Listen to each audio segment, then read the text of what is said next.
दासिमबो नैबे थाम्बनेल आरो टाइटेलाव नुनाय गोदान भिडिअखौ फुल नायाखै अब्ला नैबे आंनि भिडिअनि गेजेरजों नायनानै लानो हागोन।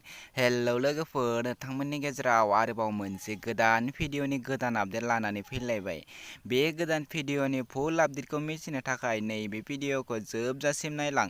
आं बिथांमोननि इउटुब चेनेलखौ लास्टआव बुंनानै होगोन, बेनिखायनो नैबे भिडिअखौ स्किप खालामालाखिनो जोबजासिम नायनो नांगोन। लोगोफोर, नोंथांमोना आंनि नैबे चेनेलाव गोदानै फैदोंब्ला आंनि चेनेलखौ साबस्क्राइब खालामनानै गालांदो आरो बे भिडिअखौ मोजां मोनोब्ला भिडिअखौबो लाइक, शेयार आरो कमेन्ट खालामनानै हरदो। बिदिब्ला फैदो दिनैनि बे गोदान भिडिअनि गोदान आपडेटनि सायाव। दिनैनि नैबे गोदान भिडिअआनो जादों फैनो गोनां बड' मुभिनि थुलुंगा गोदान बर' फिल्मनि मोनसे गोदान आइटेम मिउजिक। लोगोफोर, नोंथांमोना दासिमहालागै नैबे गोदान मिउजिकखौ नायाखै अब्ला बे भिडिअनि गेजेरजों नायनो हागोन।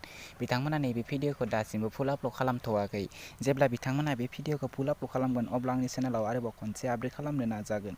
लोगोफोर, बे भिडिअनि कास्टिंफोरानो जादों सुजुमा बसुमतारी, सिमां, सोमावसार लाइथुन आरो प्रणब। बे भिडिअआ जोबोरैनो मोजां जागोन। नोंथांमोना एक्साइटेड जानानै बयबो नेनानै थादो। नैबे भिडिअनि मेथाइखौ रोजाबदों गीताश्री रामसियारि। लोगोफोर, नोंथांमोना दासिमहालागै नैबे गोदान ट्रेलारखौ नायाखै अब्ला बिथांमोननि जिबि क्रिएशन इउटुब चेनेलाव थांनानै नैबे गोदान गुसुं टिजारखौ नायनानै लाहैदो आरो बे भिडिअनि सिनेमाट'ग्राफारानो जादों बन्दना केरकाटारि आरो डाइरेक्टेडआनो जादों गणेश बार'। करिय'ग्राफियानो जादों मटुमटु दास। लोगोफोर, दासिमहालागै बिथांमोननि इउटुब चेनेलखौ साबस्क्राइब खालामाखै अब्ला बिथांमोननि इउटुब चेनेलखौबो साबस्क्राइब खालामनानै होदो।